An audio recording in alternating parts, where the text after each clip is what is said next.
Boa tarde, professora Cida Souza. Boa tarde.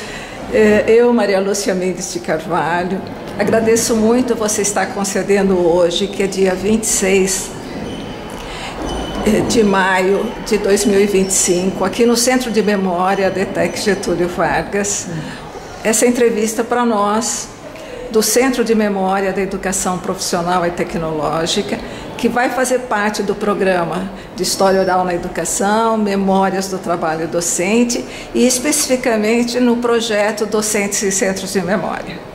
Então, eu gostaria muito que você comentasse com a gente, contasse um pouco da sua história de vida, onde você nasceu, os cursos que você fez, até chegar no curso que você escolheu de arquitetura para a sua profissão, né? O que a motivou a escolher essa profissão, quando você ingressou no Centro Paula Souza, e também no GPMEP, né? A sua relação de pertencimento com a escola e com o Centro de Memória, né? Bom, boa tarde. Eu nasci em Santo André, né? E eu estudei em escola pública, estudei numa escola comunitária.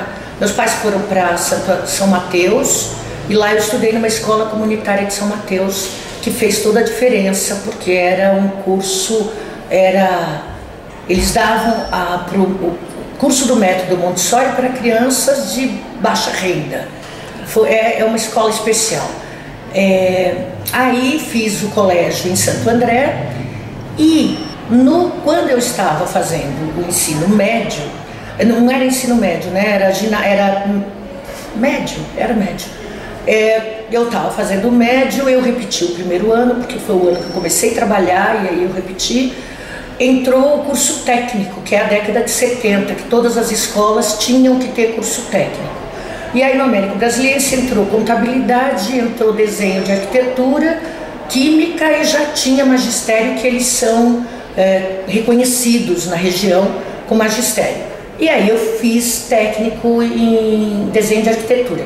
Mas o motivo de eu querer fazer arquitetura antecede. A minha mãe era funcionária da Lorenzetti aqui no Brás, e ela era sócia do Sindicato dos Metalúrgicos. A gente morava em São Mateus e o sindicato tinha uma clínica na Praça da Sé, ali na Rua do Carmo. E eu vinha com ela trazer minhas irmãs pequenas para o médico. E eu queria saber como é que aqueles prédios tinham sido construídos, como é que fazia para fazer aquilo. Aí alguém me contou que tinha que ser arquiteta, e eu falei, você é arquiteta, né? Imagina que eu ia entender que fazer arquitetura eram outras histórias. Aí fiz o técnico, eu trabalhava como auxiliar de escritório na Fontoura, aí entrei na faculdade, fiz a Belas Artes à noite. Quando foi na metade da Belas Artes, na metade do curso, a Fontoura mandou todo mundo embora, eu saí, aí eu fui trabalhando, fui para o CET, aí comecei para terminar de pagar a faculdade. E desde que eu me formei, eu trabalho com arquitetura. E que ano você se formou? 1985. Vai fazer 40 anos esse ano. Ui, é muito tempo, minha luz. Bom, mas são 40 anos e desde então eu trabalho com arquitetura. Aí, dentro da arquitetura, eu fiz muito residência, depois eu fui para a arquitetura hospitalar. Trabalhei muitos anos e até hoje ainda faço projeto na área de arquitetura hospitalar, né? Hoje, no contrafluxo da escola, eu faço projeto de arquitetura. Essa, assim, profissionalmente. Como é que eu vim parar na Paula Souza? Tinha um professor aqui da GV, o Antônio Carlos Pereira, que trabalhava comigo numa empresa que a gente trabalhava para a Caixa Econômica Federal, fazendo os projetos, porque a Caixa fez esse projeto de as agências para o século XXI. Isso em 97, eu e ele entramos juntos. E aí, eu que cuidava de 40 estagiários. Eu fiz projeto aqui no interior de acessibilidade, né? Eu fiz muita agência da Caixa. E o Pereira virou para mim quando abriu a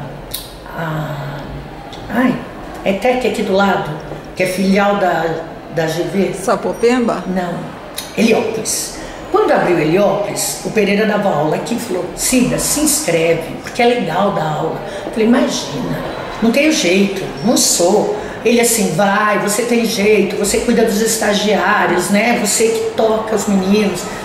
Não quis. Um ano depois, eu não estava bem lá na empresa, ele falou assim, ó, agora não tem para concurso definitivo, é temporário, mas está aberto de novo, vai lá.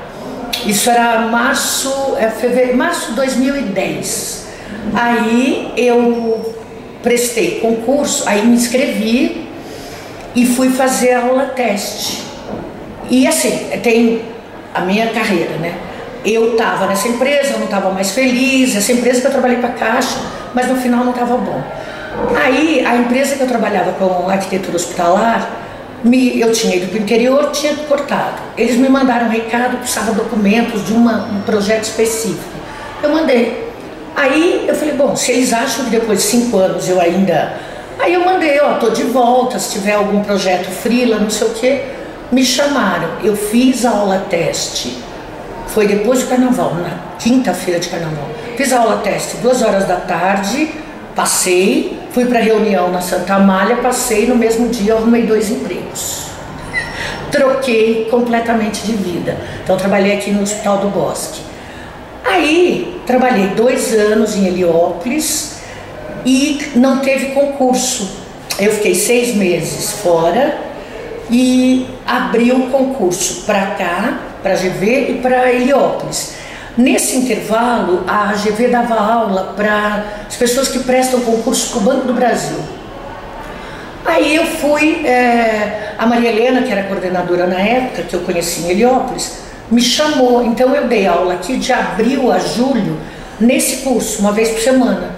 Aí eu soube que abriu aqui, abriu em Heliópolis, eu prestei aqui, prestei em Heliópolis, passei aqui primeiro e estou aqui na GV desde 2012. Esse curso que você veio dar aula aqui, que era para ingressar funcionários do Banco do Brasil? Não, era da Petrobras, da Petrobras. Mas era parceria com a PM? Parceria com a PM da escola. Eu não sei te dizer se era parceria, eu só sei que durante muito tempo a GV, eles preparavam os alunos que queriam prestar concurso na Petrobras, porque eles tinham que saber ler planta, eles tinham que algumas informações que a Petrobras passava e a GV montava esse curso para... Mas eram alunos nossos? Não, eram alunos da Petrobras. Eles vinham e a parceria era assim, os professores eram daqui. E eu dei aula de abril a julho, era um curso curto e aí eles iam prestar o concurso lá, mas a Petrobras mandava eles se prepararem aqui. Entendi. Maluco, né? O GPMEP, como é que eu fui? As plantas, assim, quando eu entrei aqui, eu fiquei encantada com o projeto desse prédio, o tamanho, e aí eu queria saber quem fez, como é que pensou essa escola, em que época. Isso desde que eu pus o pé aqui dentro em 2012. 2012. Aí, o Zé Roberto, que era um professor que tinha aqui, que se aposentou naquele grupo, Zé Roberto, agora eu não vou lembrar o sobrenome dele. Bom, mas o Zé, ele guardava todas as plantas do projeto original aqui do prédio. Ele disse que numa das reformas que teve aqui, ele estava passando no corredor, tinha um monte de entulho, ele viu todas as plantas, perguntou para o pedreiro o que era aquilo, o pedreiro disse que é para caçamba, e ele recolheu tudo. E nós temos aqui, arquivado no Centro de Memória, o projeto completo, arquitetura, elétrica, hidráulica, estrutura, todas as plantas originais. De todos os prédios? De todos os prédios. Que maravilha. Está tudo ali na estante. E eu já cataloguei aquela lista que você conhece. Aí o Zé guardava isso na nossa sala dos professores de edificação lá embaixo. Quando o Zé se aposentou, tem 2 anos e meio, 3 anos vai fazer agora. Em 2022, né? Isso, que saíram vários professores. Que eles saíram agora em junho, né? Que foi o PDI lá. O PDI. Aí eu falei, Zé, deixa eu cuidar das suas plantas, né? Posso? Aí ele deixou comigo as plantas, que ele cuidava. E aí eu falei com a Camila que eu gostaria de fazer um trabalho em cima delas, entender, né? Porque eu acho que ela tem que ser um material vivo, né? As pessoas têm que consultar. Agora mesmo a gente está tendo uma obra aqui no pátio, que eles estão transformando um banheiro em sala de jogos. O professor que está cuidando disso, o professor Edson, ele consultou todas as plantas para ver hidráulica, elétrica, para ver estrutura. Ele vinha aqui, botava a luva e consultava, né? Então eu acho que tem que ser isso. E aí eu comecei dessa forma, querendo cuidar dessas plantas e entender quem fez, né? Aí daí... E é um trabalho para vários anos, né? É um trabalho para vários anos, porque é só um novelinho, né? Sim. O primeiro ano eu fui entender, lendo todos os textos possíveis, como é que sai do Brás, como é que cria, né, projeto, como é que foi criado, era a República Nova, como é que chega, como é que se tem essa ideia e como é que chega nessa escola que a gente tem até chegar em 64, quando muda para cá. E aí, o ano passado, eu fui achar quem era o arquiteto, que aí eu descobri que tinha sido professor aqui da escola. Ele foi professor até 1971, quando é junho de 72 ele entrega o projeto. Então, e ele não fica mais professor, ele vai embora no final de 71. Então, o programa de necessidades daqui deve ter sido feito em conjunto com o diretor, com outros professores. Então, você já chegou a ler as entrevistas do Mário e Aneta? Todas as entrevistas do Mário, eu li umas que a Camila fez com a Rosane. Li todos os textos. Tem uns textos, por exemplo, eu sou ruim de nomes, que fala das cargas horárias, como é que era. E o ano passado eu entrevistei o professor Afonso, que ele entra aqui no final de 72, né? Ele entra no final de 71 para substituir uma professora, ele era muito jovem, e aí em 72 ele vira professor de topografia em edificações. Ele é de eletrotécnica, mas na época o engenheiro tinha toda essa formação, né? Hoje o engenheiro elétrico não tem topografia, mas quando ele fez tinha. E aí o professor Afonso conseguiu me contar como é que era aqui antes, o medo dos professores em função de que ia reformar tudo, se eles iam ser mandados embora, como é que aconteceu a construção. E isso em que ano? O projeto chega em 72, a obra começa em 73 e ele disse que até 76 estava construída. Mas eles aumentaram de quantos pavilhões nesse período? Aqui onde nós estamos, que é o bloco A, hoje é bloco D, era de madeira e tinha enfermaria, administração, tinha a parte de refeitório, que tinha cozinha, mas era de madeira. Aonde é a quadra, que tem a mecânica, já é o projeto de 64, que aí bate com o texto do Paulo. Quando o Paulo descreve a escola dele, é o mesmo prédio, porque foi feito pelo Carvalho Pinto, a construção de 7 escolas. É igualzinho, vê o texto do Paulo, você reconhece a nossa mecânica. E tem o bloco do lado, que é o bloco mais baixo aqui. Então, na realidade, ficou o bloco da mecânica, que hoje tem a quadra, e ficou o que eu chamo de artes, porque hoje tem mecânica e artes lá. Esse bloco que nós estamos, mais o bloco D, é todo novo, não existia. Então passou de 3 mil metros quadrados para 10 mil metros quadrados. E foi só nessa década ou depois ampliou ainda mais? Não, a única coisa que ampliou foi a biblioteca. A única ampliação que teve aqui foi a biblioteca. E que ano? Ai, tem que olhar. A biblioteca é mais nova, mas ela é a única coisa, não teve. Cida, você poderia falar um pouco mais como é que funcionou essa sua escola comunitária, se ela era pública, de que idade que período você ficou lá estudando?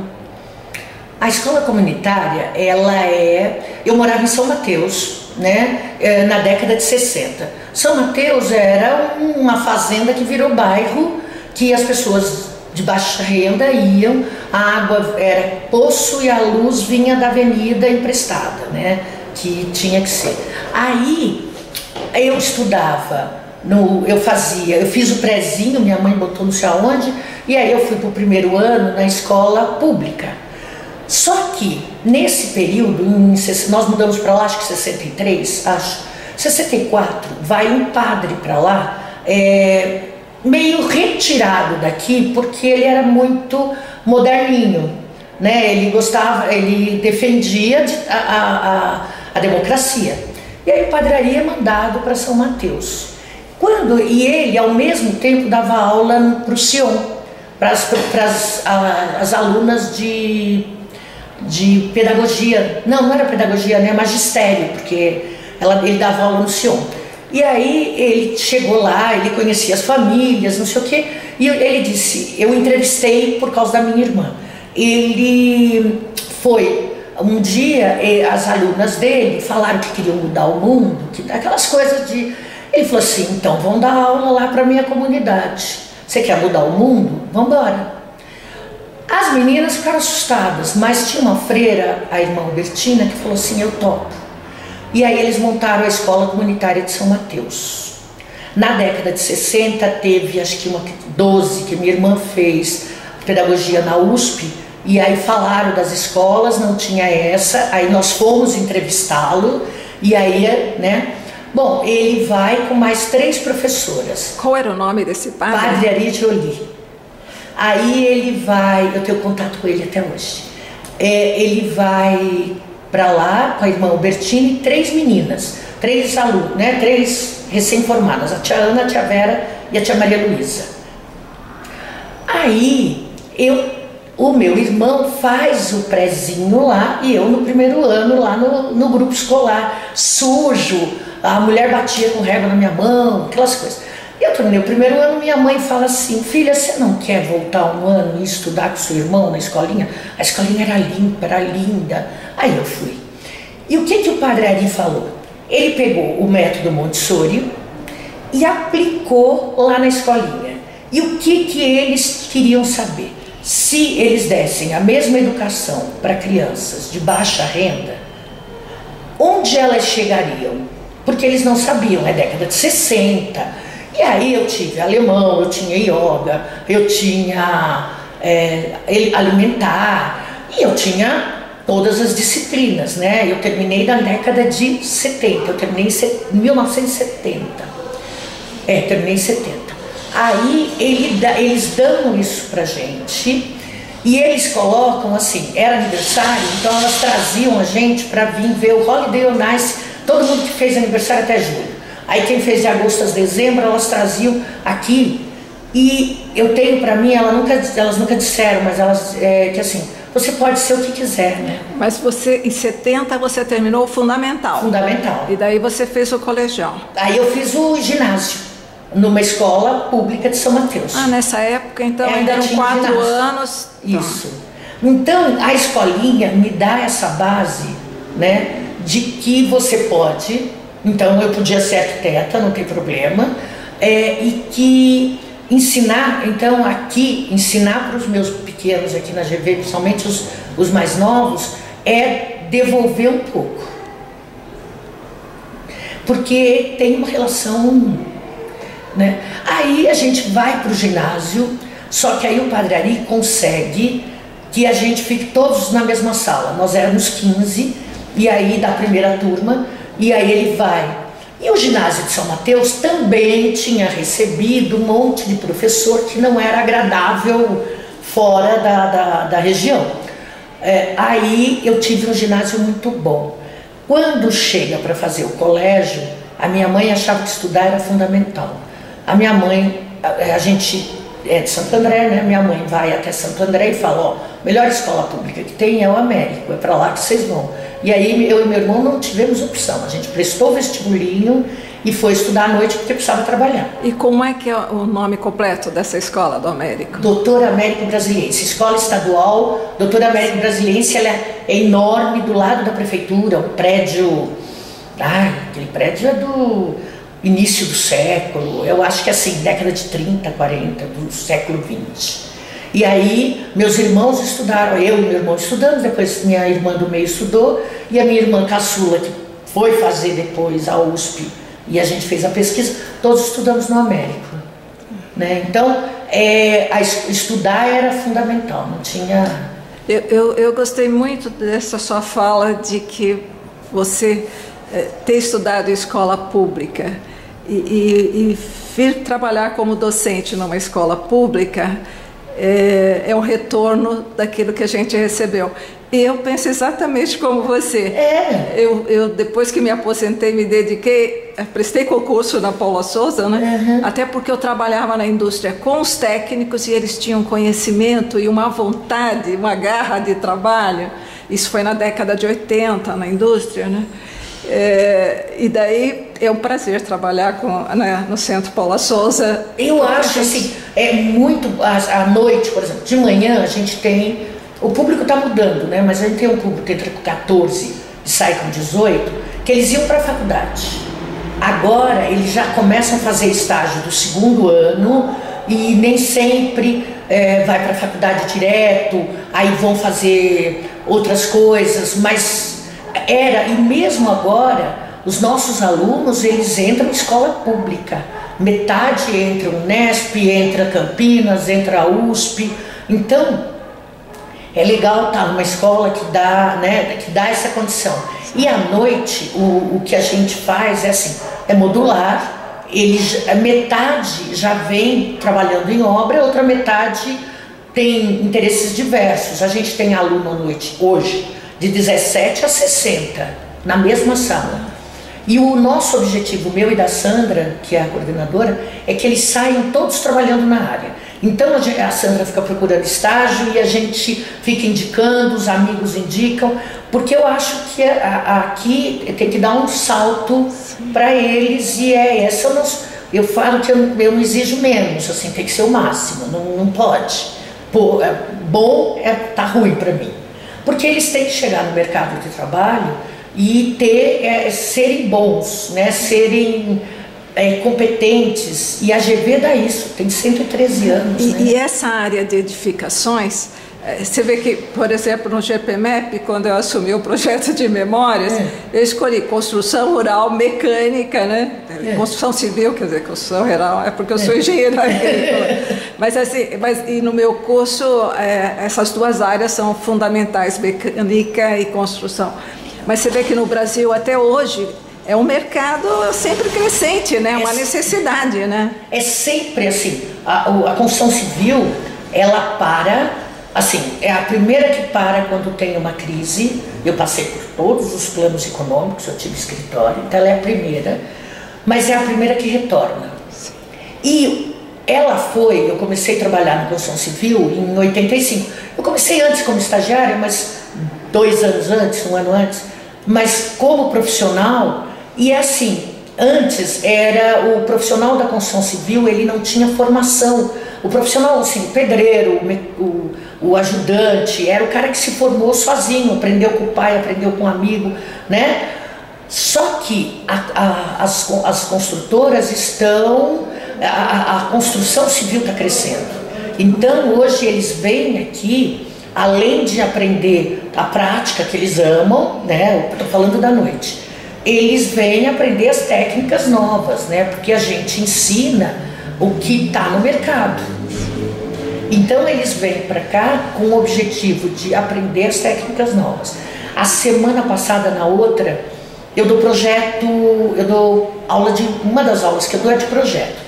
Eu peguei o pessoal do segundo, eu trouxe para eles verem as plantas, eles ficaram encantados. Eu mostrei que eram feitas à mão, eles não acreditaram. Eu mostrei como é que desenhava, eles acharam que era impossível. E aí eu provei para eles que o que eles estão fazendo hoje, 50 anos depois, é igualzinho. Só muda que eles fazem no computador, que é mais fácil, é mais rápido, depois que aprende. Mas eles têm que projetar, eles têm que dar as mesmas informações. As informações não mudaram em 50 anos. E a criatividade depende deles, né? Da leitura, não só da tecnologia. Não, a tela do computador e a tela em papel em branco são iguais. Eles só têm que... só funciona se eles fizerem. Então não adianta, não tem um botãozinho no computador que cria um projeto. né, que desenha o projeto, são eles, né? E aí eu trouxe para eles verem as plantas, para eles entenderem esse movimento, que é deles que tem que sair a ideia. Então, nós estamos agora num processo com nova gestão, né, que não conhece exatamente o nosso trabalho ainda, né, um trabalho aí de 28 anos, que começou com a Júlia Falivene, né, com o apoio da professora doutora Carmen Silvia Vidigal, lá da Faculdade de Educação da USP, e nós mesmos, do GPEP, nós estamos aqui desde 2000, nós começamos em final de 2008, então, e coletando o material, né? Eu achei muito interessante você contando como chegaram essas plantas que você tem anos e anos agora para trabalhar, né? E que é importante para trabalhar, assim, se nós queremos trabalhar com desenvolvimento e pesquisa no Centro Paula Souza, pesquisa tecnológica, os centros de memória têm um papel fundamental por causa dos seus acervos, né? Tem, nós estamos, sempre a gente tem, por ser uma escola de 113 anos, e a Camila faz um trabalho belíssimo, né, já há bastante tempo, a gente tem muita gente que veio pesquisar aqui. Agora nós estamos com uma aluna do SENAC, que estudou aqui, fez design aqui, e ela quer fazer uma intervenção na escola. Aí lá veio ela. Eu falei, ó, não dá para fazer intervenção na escola, contei, falei assim, eu também queria, mas aí a minha coordenadora lá na Paula Souza, Maria Lúcia, falou, calma, vamos por pedaços, e aí ela está pesquisando, ela já pesquisou, leu todos os nossos livros do centro, tudo que está lá no centro de memória, ela já leu os artigos, já pesquisou, então ela chega aqui com as informações que ela tem do centro de memória, e agora ela quer outras informações. Por exemplo, ela mandou um e-mail sobre que o Volpe foi aluno daqui. Falei, foi, só que você vai ter que vir aqui, junto com a Camila, e procurar nos livros de registro. Não, e o pessoal também tem que ter clareza, né? E é o nosso papel também comunicá-los, né? Quando eles vêm para o centro de memória, que nós temos vestígios. Né? E por isso a gente trabalha com a metodologia de história oral, né? E vai entrevistar ex-professores e recebe material às vezes, porque assim, o que a escola guarda, né, nos seus arquivos oficiais são prontuários de alunos, são prontuários nossos como funcionários, professores, né? Mas as práticas escolares, os documentos das práticas, eles vão embora. Vão junto com eles, né? E às vezes nem o pedagógico fica, né? Como você falou, encontrou na caçamba, né? Encontrou Zé, encontrou na caçamba. Que são documentos fundamentais para a instituição, até para reforma. Até para reforma. Né? Porque você vai quebrar, você tem que saber onde é que estão os encanamentos, por onde começa, né? E essas plantas, agora, tem os hiatos, como diz você, a gente tem umas informações e vai preenchendo, né? Quando eu comecei essa pesquisa, eu falei, vou na Secretaria de Educação ver o que tem de projeto. Aí mandei um e-mail, me identifiquei, eles foram gentis, responderam em uma semana, eles não têm nada. Eles não têm nada do projeto dessa escola. Eles têm 2 croquis que foram feitos em 84, aqui pela escola, eu tenho os croquis guardados aí, que mostra assim, é uma planta de cima dando as áreas, quantos blocos nós temos e a área construída. É isso que tem lá, não tem a planta. Mas você sabe que tem um documento que é antes de 64, que foi autorizado a queimar documentos da escola. Isso está na dissertação de mestrado da Iomar, que foi orientanda da professora Carmen Silvia Vidigal. E lá na Carlos de Campos a gente ouve isso nos depoimentos, que até a roca que tinha na escola foi queimada, na escola profissional feminina. Então nós temos também esses problemas, né? Eu mesmo trabalho muito na minha pesquisa de alimentação e nutrição com arquivos pessoais de que eu fui coletando, né? Aqui eu nunca ouvi isso, tem funcionários antigos aqui, não tem essa coisa de foi queimado ou não tem, mas também não, a gente tem um documento que a Secretaria de Educação deveria ter, né? Como é que autoriza, porque esse é autoriza um projeto do porte desse projeto, né? Tem duas questões. Primeiro, como é que autoriza um projeto do porte desse projeto e não teve concurso, tem uma documentação? Então, mas tinha, eu até tenho um artigo de 2012, nos meus artigos lá, de uma palestra que eu dei lá na escola de maestros em Buenos Aires, quando eles no Ministério da Educação. E daí eu peguei o nosso álbum, que tem as construções antigas, e também fui estudar o processo, como é que funcionavam essas escolas, a reforma e a criação de novos prédios, né? Então, nesse artigo eu cito as instituições dentro do governo, que inclusive foram profissionais que vieram do Rio de Janeiro, que era a capital, porque eu mesmo não sabia, né? E daí tem até a questão da Escola Parque, do Anísio Teixeira, assim, depois eu vou até te passar, que vale a pena para dar. Agora, isso não significa que nós vamos encontrar documentação, até porque essa portaria de 62 por aí, ela permitiu que se queimassem documentos, entendeu? E assim, tem uma outra questão, que eu até mandei um e-mail a semana passada, se me responderem, como é que muda para cá, divide a GV em 3 e 64. Em 72, ela ganha um projeto do vulto que é esse projeto. Quem era esse diretor? Quem era esse momento histórico? Tá bom, era o tal do milagre econômico, mas não justifica. O que justifica ampliar uma escola de 3 mil metros para 10 mil metros? Mas a ideia era criar os centros interescolares. Pode ter uma relação aí, que acabou não acontecendo do jeito que deveria. Tem até uns documentos do MEC. Isso daí depois também eu procuro nos meus arquivos e eu passo para você, que pode ser que tem alguma relação ali. Porque você concorda? É um período muito curto. A gente aqui para reformar um banheiro leva 2 anos para receber a verba. Sim. Imagina, você muda para cá em 64, da forma que foi, e aí em 72 você tem um projeto lindo, pronto, completo. Alguém era muito forte, assim. Mas tem relação, eu acho que deve ter. É um problema para a gente identificar que pode ter relação com essa criação aí dos centros interescolares, e a GV devia ser a menina dos olhos, né? Devia. Porque era a GV aqui e a Carlos de Campos, né? Sim. E aí eles iam desenvolvendo. E o Ipiranga, na época, tinha muita, eu falei, minha mãe trabalhava aqui na Lorenzetti, ao longo da linha do trem era só fábrica. Então, a pessoa saía daqui já contratado, e muito bem contratado. Então, eu imagino que aqui em volta era um celeiro para os nossos alunos.